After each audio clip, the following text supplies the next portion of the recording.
Good evening, I'm Adrienne Arsenault. And I'm Andrew Chang. Tonight, desperation is growing in Haiti, 5 days after a devastating earthquake. There's absolutely nothing in this hospital. I mean, the beds are full, the cupboards are empty. Frantic hospitals and growing crowds of people left without help. The fears, it could get worse. Prices through the roof and no end in sight. There's no deals. There won't be any deals on cars. What's behind the highest inflation spike in a decade? The sex trafficking trial of disgraced singer R. Kelly begins. It will be impossible to discount those women as liars or gold diggers. The charges he's facing and what we're likely to learn. And the Filipino-Canadian chef taking on New York City. That is actually our biggest asset. We can serve things that none of y'all have ever had. His plan to get Filipino cuisine its very first Michelin star. This is The National. In Haiti, the wounded and weary survivors of a powerful earthquake grow more desperate by the minute. Their hope for care and comfort fading fast. Since the quake struck on Saturday, the mounting death toll is now more than 2,000. But on top of that, there are scenes of endless suffering among the injured. The help and supplies just aren't getting through to meet the crushing need. We'll find out more about why that is in just a moment. But first, Ellen Morrow was once again on the ground in Lake Kaya to take us through yet another exceptionally difficult day in a country with far too many of them. A little boy in a muddy field building a shelter for his family. This is Haiti, 5 days after the earthquake. Hundreds languishing in misery and squalor under the blazing sun. Their homes destroyed, their spirits breaking. We're not receiving any aid, Felicita Delem tells us. She's angry, she says, because this is abuse and injustice. Children somehow show the resilience they so often do. But among the adults, there's little hope here that this suffering won't continue. The growing fear is that it will only get worse, with little sign of any coordinated effort to bring help. This woman fled her home with her mother and brothers before it collapsed. Where I'm sitting is where I sleep, she says. I slept in the rain. I have nothing to eat, nothing to drink. So much despair, and it isn't even the worst of it. Nearby, the injured, barely treated since the earthquake struck, are still arriving at a local hospital. The facility is completely overwhelmed, hard even to find a bed for a man crying out in pain. Is there no beds in the home? None. They're all been taken up. You know what? What do we put him on this bench right now? As they struggle with where to put him, an aftershock, and he's moved out from under the roof onto the grass for safety. Just one more layer of difficulty for the traumatized and those trying to help. There's absolutely nothing in this hospital. I mean, the beds are full, the cupboards are empty, and we need as much as we can get. This man's 6-month-old baby was killed. His daughter has a broken collarbone, but after hours of waiting, they still hadn't seen a doctor. Hopefully they can fix my child, he says. Doctors here know this is only the first wave of the earthquake's victims. This week, trauma. Next week, psychology. So I'm sure that we will need psychology come here to see our people. And after 1 month, nutrition program. But now the focus is this, the most desperate of work, the fight to save lives forever scarred by this tragedy. Ellen, so heartbreaking to see what's happening there and what's not happening there, right? And we've talked about the daunting logistics holding back aid efforts. What other complications are there in getting help to where it's needed most? Well, Andrew, there are several other issues emerging here. One is a lack of resources. Another is a lack of central coordination overseeing this relief effort. And that coordination issue does come down in part to the political situation here in Haiti. Remember, the president of Haiti was assassinated just last month. There is a prime minister who's taken over, but there is also a leadership vacuum here. We talked to one man in Lake High, near a crack in the earth that was caused by the earthquake, and he was so upset, telling us that in his view, the problem with not enough aid getting to these people is that there isn't, in his words, a real government in Haiti. He also, Andrew, described to us how it's becoming harder and harder and harder every day to have any hope. Ellen Morrow, lots more work to do. Thank you so much. You're welcome. Turning to Canadian news now, we are, of course, in the midst of an election campaign, and front of mind for many Canadians is the fast-growing cost of living. Inflation surged last month to an annual rate of 3.7%. That is the highest in a decade. Cam McIntosh looks at what's behind it. They have a 2010 Honda CR-V.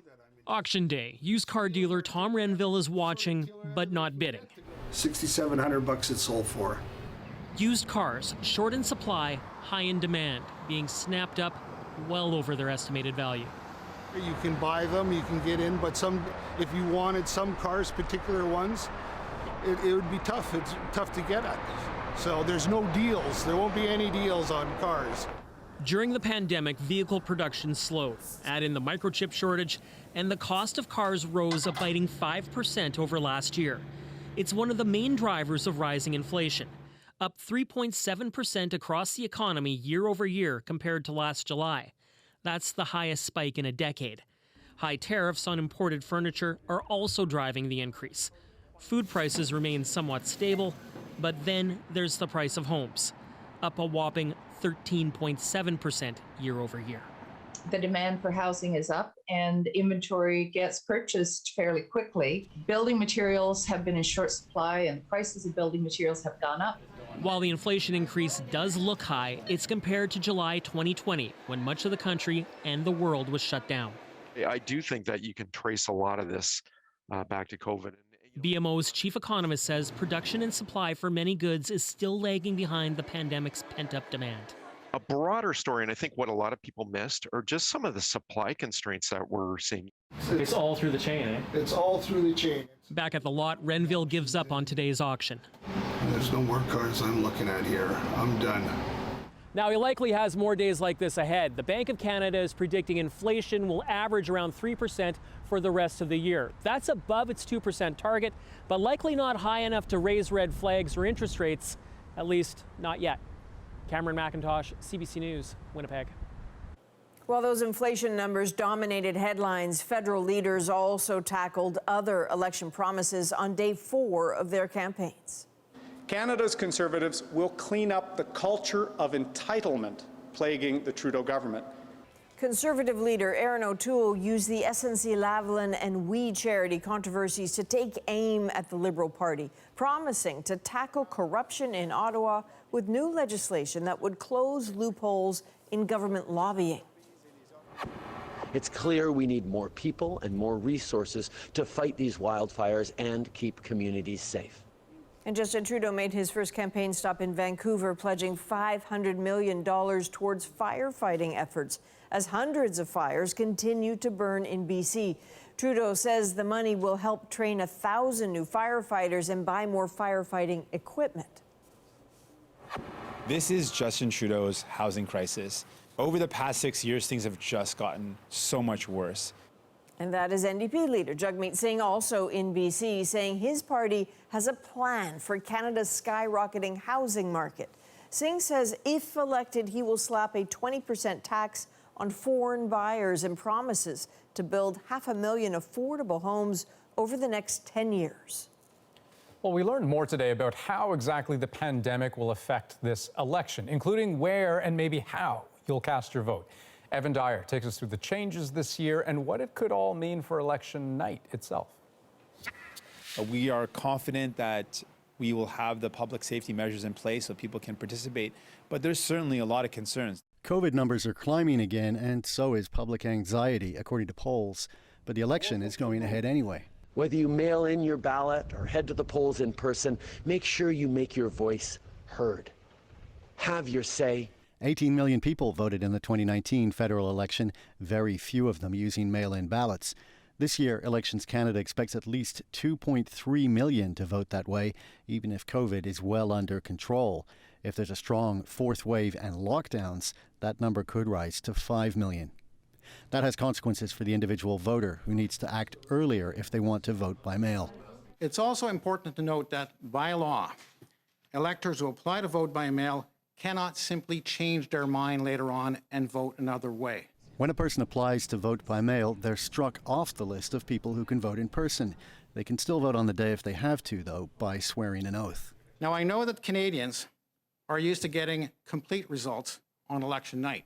With perhaps 100 times more mail-in ballots than the last election, counting is going to take a while. In most locations, this should be done within 2 days, but in some districts, it could take as long as 5 days, depending on the volume and the distribution.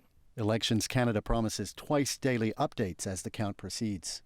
A COVID wave could bring other problems too, as it did in Newfoundland and Labrador's election in March, when poll workers refused to show up. Polling stations will have COVID measures, including a new pencil for every voter. They could also be in unfamiliar locations this year, as some traditional venues, particularly schools, may not be available. Evan Dyer, CBC News, Chelsea, Quebec. Well, Major General Dany Fortin was charged today with one count of sexual assault months after the government removed him as head of its vaccine rollout. For the past 3 months, my family and I have been living this nightmare of not knowing the nature of the allegation, not knowing the status of the investigation. Fortin said he will vigorously defend himself against the alleged offense, which dates back 33 years. He has also taken the government to court, claiming it ignored due process when it fired him in order to bolster its image of fighting misconduct in the military. On the campaign trail today, our Ashley Burke questioned the defense minister about his record on that file. You have had 6 years as a defense minister to take action on this. Why did you not start this earlier? It's been 6 years. No, first of all, this was started from day one. And we've been working very hard. And I wish transformative change can actually happen afterwards. We know that when it comes to 10, 20, 30 years ago, the climate that was there, something that I've personally seen, that it does take time. The case of Dany Fortin, just one of several involving the Canadian Forces. Former Chief of the Defence Staff Jonathan Vance is charged with obstruction of justice related to an ongoing investigation into allegations of sexual misconduct, and his replacement, Admiral Art MacDonald, remains on administrative leave after an investigation into separate allegations ended with no charges laid. Now, in Afghanistan, witnesses say at least 3 people were killed when Taliban enforcers opened fire on protesters in the city of Jalalabad. The protesters were trying to replace a Taliban banner with the Afghan flag, and a Taliban militant accused them of making trouble. That confrontation came as Taliban leaders talked to senior Afghan officials about setting up a new government. Now, Canada says tonight it will resume military flights for those wanting to escape Afghanistan. There is no schedule yet for the flights, and they will continue only as long as security conditions permit. But as Stephen D'Souza tells us, flights aren't the only challenge facing those trying to flee. The last few days have been filled with anxious moments for Sangin Abdul Mateen, trying to reach friends and family in Kabul. In that video of desperate Afghans trying to flee, he recognized family and fellow interpreters. I said, listen, guys, I saw you in the video. Why would you guys do this? We were so scared, and we didn't know what to do. We could just do anything possible to go out of the country. He settled in Canada in 2012 after 7 years working with the Canadian Forces. Many of the interpreters he worked with are now stuck in hiding as the Taliban take over. We don't know what to do right now. We reached one interpreter in Kabul for the last month. We won't use his name. He says there's been problems processing their paperwork, though it hasn't been a problem for some. Some guys from the Kandahar and from the Kabul, without filling any forms, they are right now in Canada. We don't know how it's possible. Stephen Watt is leading a group of volunteers who guide people through the immigration bureaucracy. The idea that they would have the ability of, say, a middle-class Canadian to go to the office, fill out a bunch of PDFs, put their signatures on, it would be farcical if it weren't their reality. The Prime Minister, who's committed to bringing 20,000 Afghans to Canada, says paperwork is not the holdup. The limiting factor on getting people out of Afghanistan right now is people being unable to get to the airport. Abdul Mateen has family sleeping on the street outside the airport right now. They have Canadian government approval, but no word on a flight. The Canada program is just stopped, and the situation is really hard in here. With gunfire echoing outside the airport, his family is pleading for help. We helped Canada in Afghanistan when they were in Afghanistan. This is the time to help us. A plea they hope is heard before it's too late. Stephen D'Souza, CBC News, Oshawa, Ontario.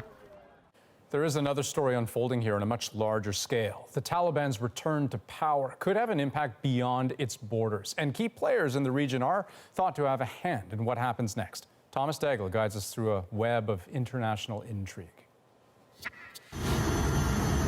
This is what the Taliban want the world to see. Their long-exiled de facto leader, Abdul Ghani Baradar, returning to Afghanistan, ostensibly to a warm welcome. A key negotiator, he'll have major influence over how the group will govern this time. Though it seems some aspects aren't up for discussion. The system of the government is clear. That is an Islamic government. Sharia law would be, of course, there would be no democratic system at all. There's a sense of deja vu and dread for Afghanistan. Just listen to the cries outside the airport gates in Kabul.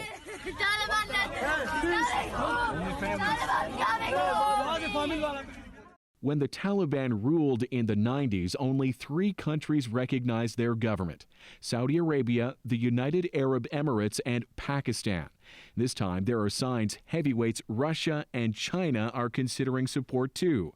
Both have kept their embassies open and have held direct talks with the Taliban. It will encourage and embolden them. Russia and China really are crucial for the Taliban to be able to operate on the world stage. They're both members of the UN Security Council. Influencing the Taliban could mean even greater reach for China and Russia. They fear an increased risk of terrorist attacks at home. So does the West. Will not tolerate a government that allows Afghanistan to once again become a safe haven for terrorists.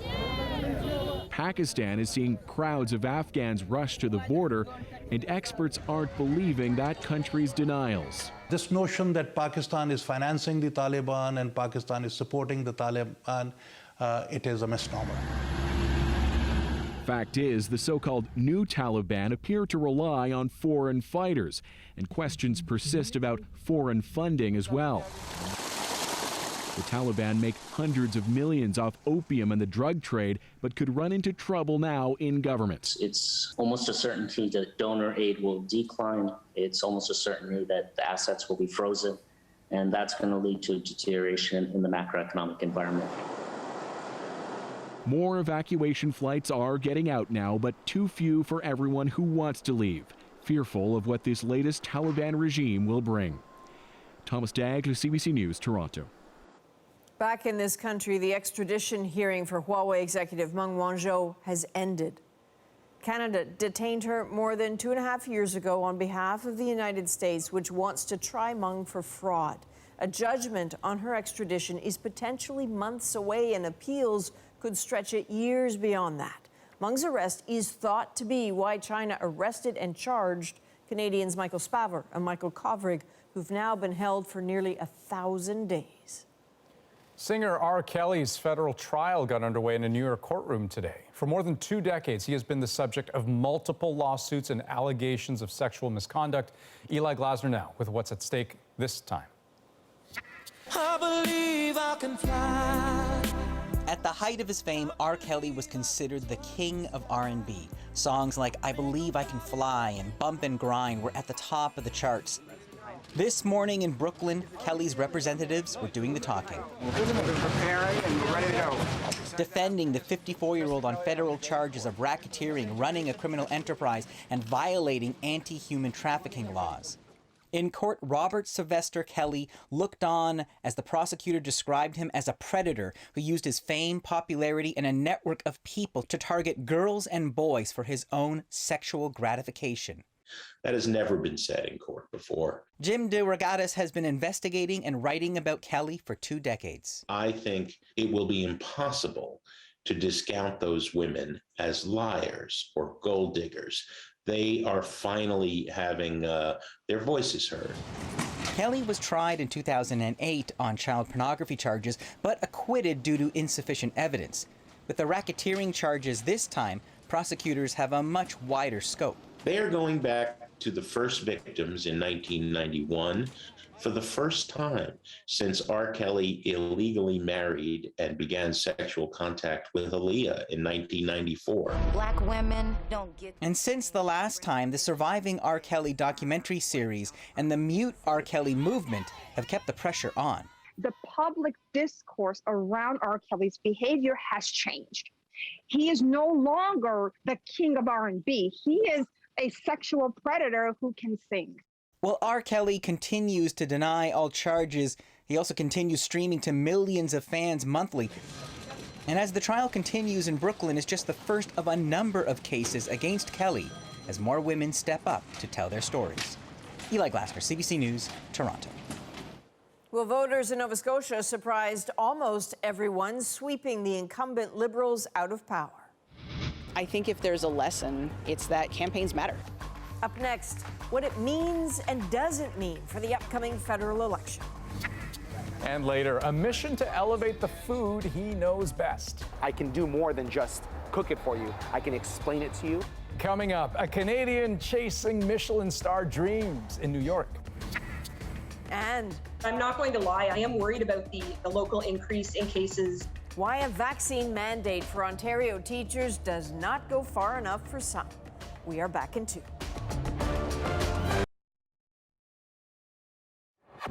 It just made me angry, honestly. I couldn't believe the gall of whoever put this together. That is just part of the criticism mounting for Ontario's Progressive Conservative Party after sending out fundraising letters that look a lot more like a bill. The letter does call for a donation, but concerns are growing that the invoice-like page could trick people into thinking they owed the party money. Well, Nova Scotia's PCs are catching their breath today after a dramatic come-from-behind win yesterday. They pushed the sitting party out of power, a first for a pandemic provincial election. And as Chris O'Neill Yates shows us, it is something the federal parties are paying attention to. I work in healthcare, so, we're short-staffed in our department. Barb Goodwin and her husband Michael say the province is in a healthcare crisis. Premier-designate Tim Houston campaigned on that message with a laser focus. I think he struck a chord with the voters about health care. The PC's promised to run a deficit to finally fix the system. It's a message that paid off with a majority win. Well, a lot of times the new government comes in and says, gee, we didn't know it was so bad. No, we've been up front. It is bad. It's going to take money. Ian Rankin tried to parlay the incumbent Liberals' successful pandemic record into a third consecutive mandate. The Conservatives had the health care, the NDP had affordable housing, and I feel like Rankin didn't really pick like a policy to campaign on, honestly. It really seemed like Rankin's campaign kind of kept running out of energy. Houston's kept building up steam. With another election campaign now underway, federal party leaders were watching closely.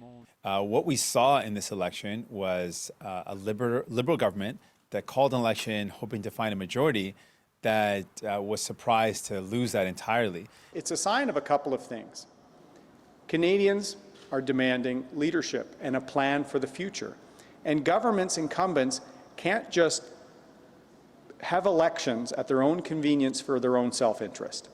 I think if there's a lesson, it's that campaigns matter. Experts caution against drawing a parallel between the two races. I don't see necessarily any bounds for O'Toole out of this. I think this is a Nova Scotia specific situation. Okay, and Chris, part of that situation, so to speak, is that the Nova Scotia PCs are not like the federal Conservatives. Yes, and throughout the campaign, Houston distanced himself from the federal Conservatives and stressed that he's a progressive Conservative and a red Tory. In fact, his campaign platform was to the left of the Liberals, and it promised much more spending. So for politicians of all stripes who are trying to spin a parallel between the Nova Scotia election and the federal one, this one is proof that no matter how far ahead they are in the polls, that no lead is a safe lead, and that it's the ground game during the campaign that could be the deciding factor on election night. Okay, Chris, thanks very much. You're welcome. Google reviews can be make or break for many businesses, but should they be? The environment is such that cheating, faking reviews is actually rewarded. Coming up, a CBC investigation into the business of fake reviews. But up next, a Canadian chef's mission to take the food he loves to the very highest level.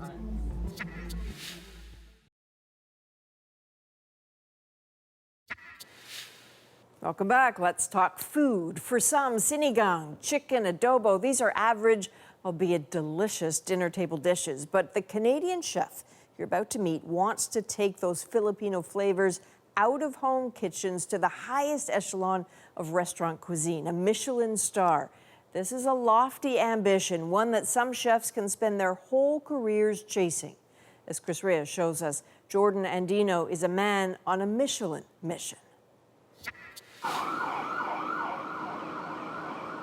Picked a hell of a day. I know. It's Friday good. afternoon.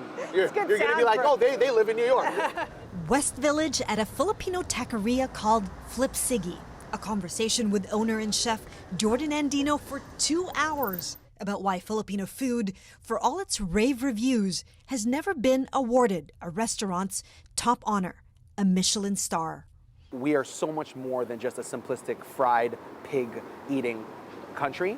There is a lot of ground to break with Filipino cuisine. There's so much. We're using the literal intestines where all the nastiness goes. We're eating that, right? As long as it's cleaned properly and done well, it's delicious. Lola.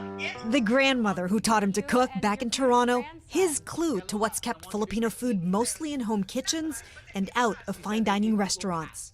There's certain things that my Lola has made that I see her do it. It's technically wrong. From like uneven chopped up pieces of garlic with some of the skin still on and the root still there, just throws it in a pot, simmers, and magic. A kind of magic that Andino says belongs in that elite red book. Only about 2,800 restaurants worldwide have a Michelin star. The criteria: quality of ingredients used, mastery of flavor and technique, and the personality of the chef in the cuisine.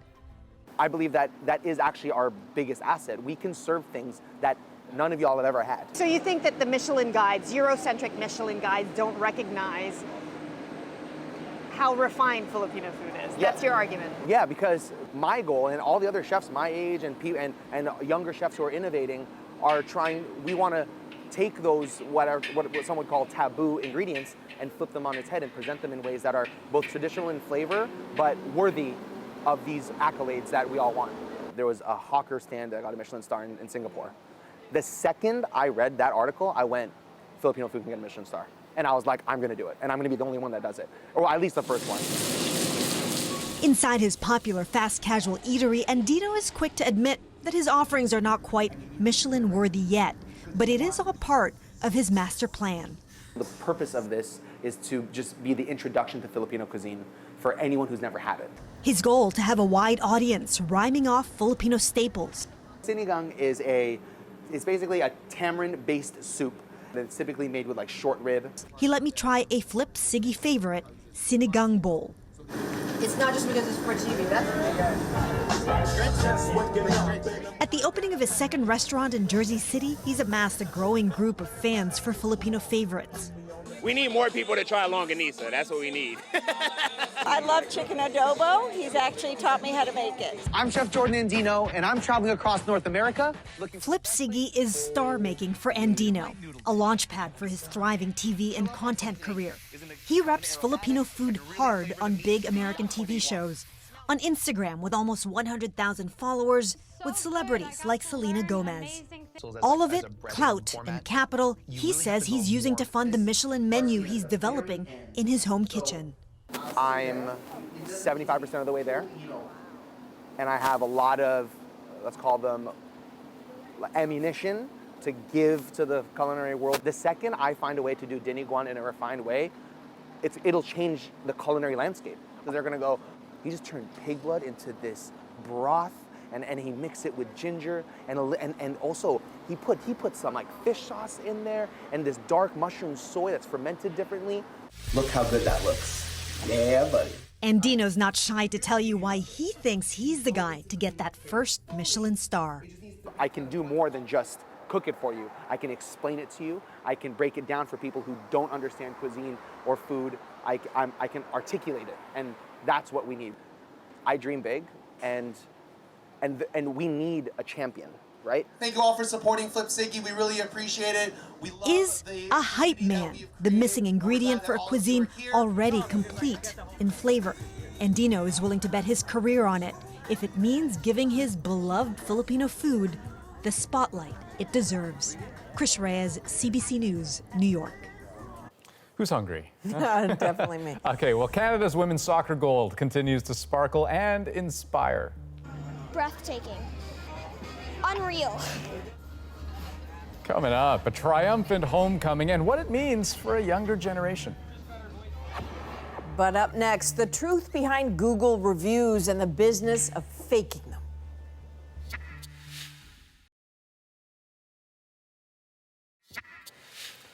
Welcome back. These days, lots of people rely on Google reviews for intel, right, before buying online from a business. So there's no denying the power of good and bad reviews. But in this story we first brought you in May, Jonathan Gatehouse explores the business behind faking those reviews. Chris Pereira runs a Winnipeg moving company, a physical hands-on job. But these days it's the online world that has him concerned, after he noticed that his customer reviews had turned heavily negative. We were getting reviews from absurd names, a play on my name, a play on my boss's name. Dozens of bad, often hostile reviews that pop up when you Google the company's name. None of them from actual customers. He couldn't figure out why it was happening, but the made-up complaints were having a real effect on the company's reputation and its Google ranking. Before we started getting a whole bunch of negative reviews, we were 4.6 range. Now we're all the way down to 3.6 with all these harmful fake reviews that we've been getting. It's important because surveys show that more than 2/3 of online shoppers consult reviews before buying a product or service. And Google's star ratings for businesses hold the biggest sway, with the company now accounting for about 90% of all search engine traffic worldwide. Put simply, negative reviews can hobble a business, while positive ones can make consumers up to 3 times more likely to make a purchase. I'm here to tell you the online review world is the Wild West, and there is no sheriff. Kay Dean once worked as a fraud investigator for the US government. Now she uses that expertise to track and expose fake online reviews, sharing her findings on her own YouTube channel. All of this fake review fraud that I've been documenting on this YouTube channel is harmful. The environment is such that cheating, faking reviews is actually rewarded, and honest businesses actually suffer tremendously from it. Some of the deceptions are low stakes, but others might matter. She points to a Florida plastic surgeon with a lot of 5-star Google reviews. Many from profiles that also gave positive ratings to an overlapping group of businesses scattered across the United States and Canada. 10 of this surgeon's supposed patients also went to the same pizza place in Toronto, or 6 used the same limo service in Ontario, or 3 use the same wig store in Ontario. And so that's immediately suspicious. It's just not believable. CBC News dug a little deeper. In the case of the Toronto area wig store, every 5-star review posted over the past 6 months came from these linked profiles, including testimonials claiming to be from cancer patients who had lost their hair during chemotherapy. One supposed cancer patient used an image of a dead American civil rights icon. Another, a photo of a Chicago woman who tells CBC News that she's not a customer, has never even been to Toronto, and isn't ill. It's my belief that the profiles are just fake, and that the photos are just lifted off the internet. Dean has uncovered multiple Facebook groups where fake Google reviews, both positive and negative, are openly bought and sold, made to order with names and details to sound authentic. Case in point, a service in Bangladesh that takes orders from all over the world. The Bangladeshi review broker was providing the texts of the fake reviews that he wanted the individual Bangladeshi review providers, people just making a little money, in this case 83 cents, to provide for the businesses. So it was all open and flagrant. The text of the reviews and where to be posted. By tracing reviews from that one Toronto wig store, CBC News uncovered a web of 3,574 fake reviews left by 208 accounts for 1,279 different businesses. In fact, fake reviews have become an industry. For a fee, services will make sure your business has a steady stream of impressive reviews. And all those negative ones? Well, those fix-it firms will help with that too. Pay them and they'll make them go away. Something that only Google, or the person who posted them, is supposed to have the power to do. I was a consultant for Google, helped them strategically move their products forward and position things to the market. But I left the Valley at large. Joe Toscano worked with Google in experience design, but quit in 2017 over worries about big tech's ethics. Now he writes and lectures about data protection and the effects of social media. It's time that we demand that we own our data and have a fundamental human right to understand what we are consenting to. He has first-hand experience dealing with Google review problems for his parents' Nebraska auto shop. Paid ads appear first on search pages, but negative reviews also alter online results, he says. Google's algorithm favors companies with the most stars, pushing their listings up higher. And most searchers never make it to the second page. If you're a 4.6 out of 5 versus a 3.6 out of 5, that's a dramatic difference. If they're pushed off the first page, say goodbye. Like, you never see that company. Chris Pereira tried repeatedly to get Google to do something about the fake reviews that were dragging down the moving company's ratings, providing more than a dozen examples. Accusing us of hate, and that's just not who we are. Half of those fake reviews have since disappeared, but new ones pop up on an almost weekly basis. Pereira grew so frustrated that he set out to see just what it takes to get Google to pull down a review. So I created a fake Google account, wrote a bad review on the company, flagged it as a bad fake review, and Google didn't contact this account, didn't look into it whatsoever, and said it didn't violate any of their policies. You click on this, you report it, they do nothing. They want to tell us that they are going to make an algorithm that's going to deal with it. And the reality is the algorithms aren't ready for it. We need more humans involved. We reached out to Google's Canadian representatives.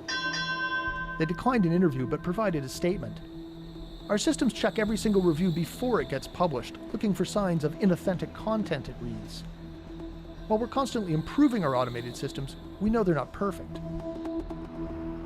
Google says they blocked or removed 56 million fake reviews in 2020, deleted 3.3 million fake business profiles, and suspended 610,000 user accounts. And after CBC News told them about Chris Pereira's troubles, 32 fake negative reviews were suddenly removed. And Riverbend Moving's Google rating went from 3.6 to 4.2 stars overnight.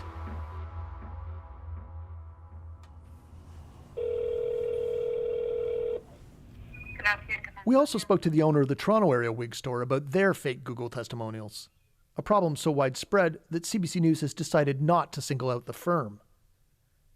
She admitted to having hired a search engine optimization company to boost her results, an expensive but necessary investment, she argues, to help keep her small business afloat during COVID-19 shutdowns. SEO companies are supposed to help you. Yeah. But you pay them. Do you know how much SEO companies make on a monthly basis? You can pay them up to $8,000 a month. Wow. That's a lot of money. Joe Toscano says it's time for governments and the courts to step up and hold big tech accountable. It's a hack in the system. It's cheating. And in my opinion, it should be enforced by law. But if that doesn't happen, Kay Dean has a different solution for Google and other sites full of fake reviews. So I would say, actually, if you can't police it and do it well, get out of the review business. Meanwhile, small businesses like the one Chris Pereira manages end up stuck in the middle. We're screaming at nothing. We need to be heard, and no one's listening to us. Something to keep in mind the next time you consider an online review before spending your money. Jonathan Gatehouse, CBC News, Toronto. With back to school just weeks away, if you can believe it, there are concerns about what a fourth wave could mean for students. So we could reach a situation where it rapidly gets out of control if we don't tighten up measures early.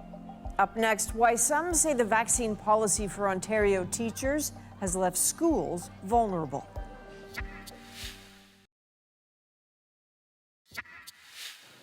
Americans will soon be able to get their COVID-19 booster shots. They will be made available as early as next month for people who received both doses of the Pfizer or Moderna vaccines.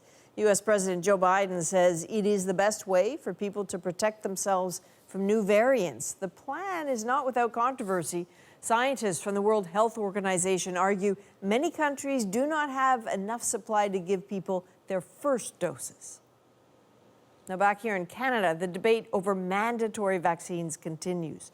With kids heading back to school in a matter of weeks, teachers in Ontario will have to show proof of vaccination or get tested regularly for COVID-19. As Deanna Sumanak-Johnson reports, there are concerns that is not enough. For this mom, fears about the start of school next month were eased today. Her youngest son, who's turning 12 later this year, finally became eligible to get his COVID-19 shot. We got Walter vaccinated this morning as soon as we possibly could, and I feel much safer about him going back to school, having that level of protection, and that the teachers now are required to make every effort to get their vaccinations makes me really happy. But for those whose kids are too young to be vaccinated, worries persist, especially as stories continue of the highly contagious Delta variant sweeping through unvaccinated groups, like kids in American schools. I'm looking forward to a sense of normalcy and routine for myself and my husband and our family in general. But I'm not going to lie, I am worried about the local increase in cases locally in the Windsor-Essex County District Health Unit and also across the province. Ontario teachers now have to prove they're vaccinated or get tested. It was welcome news for many parents, but the union representing teachers who work with young, mostly unvaccinated kids says their members feel it's insufficient. They've told us they don't think it's unreasonable for this government to have it be mandated, and that having it voluntary under these circumstances doesn't go far enough. This emergency physician agrees, but says other measures will help protect students. I see in Ontario we might be in a better position because masks are required in schools, but other provinces are not requiring them, such as Quebec, for instance. So we could reach a situation where it rapidly gets out of control if we don't tighten up measures early. But even with the risks, it seems most families are eager to get their kids back in class. In Ontario's largest school board here in Toronto, 86% of families have opted for in-person learning for their child this fall. Deanna Sumanak-Johnson, CBC News, Toronto. Well, Canadian soccer player Desiree Scott touched down in her home city yesterday. Breathtaking. Yeah. Like, unreal. Some local fans could hardly contain their excitement to meet the Olympian. Her homecoming is next in our moment.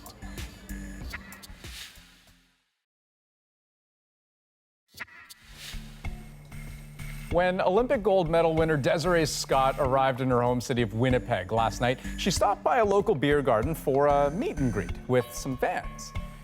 And, as you might imagine, among them, many young soccer players who turned out in droves for a chance to show their appreciation for their favorite player. The community's love and excitement is tonight's moment. Huge fans. We were at our brother and sister-in-law's cabin, and we used all their Wi-Fi up to make sure we could watch the game. We found out about this 15 minutes before. We ran to the neighbor's house, piled kids in the van, drove here, and we wouldn't miss it. I think it's really cool that I get to meet someone in the Olympics. My name's Luke, I'm 6, and it's like almost same as Molly. It's really cool meeting a soccer player. Seeing Desiree, I get jitters. Breathtaking. Like, unreal.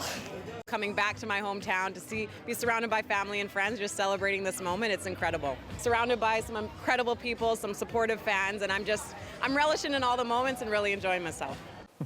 Okay, very glad to hear she's reconsidering retirement. Right. You know, okay, Rio, London, Tokyo, you are definitely needed, Desiree, in Paris 2024. Yeah, no kidding. And, you know, gotta say, I mean, clearly someone like her, you know, a full-time player, right? But it just goes to show you also a full-time ambassador, right? A full-time role model. And it's something that she and so many Olympians that I've met wear so well. So, hey, congrats on that.